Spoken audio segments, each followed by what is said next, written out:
ఇప్పుడు అవును. మీరు కొత్త వాళ్ళకి వాళ్ళు కూడా సక్సెస్ అవ్వాలంటే మీ సైడ్ నుంచి ఇచ్చే సజెషన్స్ ఏంటి?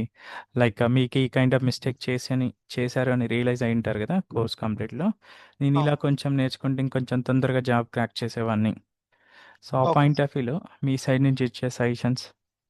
అంటే నా సజెషన్ అయితే మనం ఏదైతే అంటే నేను అనుకున్నది ఏంటి, పర్ డే నేను 3 అవర్స్ అంటే నేను ఖాళీగా ఉన్నా లేకపోయినా 3 అవర్స్ పెట్టుకుందాం అని నేను పెట్టుకున్నా. బట్ ఒకవేళ త్రూ ఔట్ ద డే ఖాళీగా ఉండుంటే మనం దాని మీద 8 అవర్స్ స్పెండ్ చేసాం అనుకోండి. నేను ఏదైతే 1 ½ మంత్‌లో నేను క్రాక్ చేశానో అది 1 మంత్ లోపడే క్రాక్ చేయొచ్చు.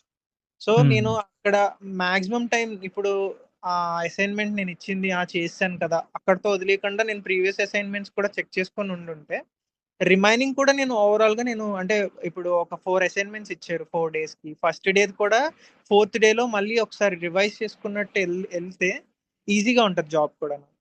సో, హ్మ్. నేను అదొక్కటి చేసుంటే బావున్ను అనిపించింది నాకు లాస్ట్‌లో. ఎందుకంటే వాళ్ళు స్టార్టింగ్ అంటే టఫెస్ట్ క్వెషన్స్ నేను ఈజీగా చెప్పేసాను. ఎందుకంటే నేను ఎక్కువ లాస్ట్‌లో మీరు కొంచెం టఫ్ టఫ్ అంటే లైక్ వర్క్ ఫ్లోస్ కానీ, పవర్ ఆటోమేట్స్ కానీ, జావా స్క్రిప్ట్ కానీ ఇవన్నీ మనకి ఆహ్, వీడియోస్ అన్నీ కంటిన్యూగా ఎళ్తూ చెప్పారు గదా! సో, పైనున్నవన్నీ ఈ ఫీల్డ్స్, ఫార్మ్స్, కాలమ్స్, టేబుల్స్ ఇవన్నీ మనకేంటంటే ఈజీగా మనం చెప్పేవి. సో, అక్కడ నేను కొంచెం తడబడేవాడినమాట. ఓకే. నేను అవి చెక్ చేసుకోకుండా నేనున్నాను గాబట్టి నేను చెప్పలేకపోయాను అనేది అన్న పాయింట్‌లో నాకనిపిచ్చింది.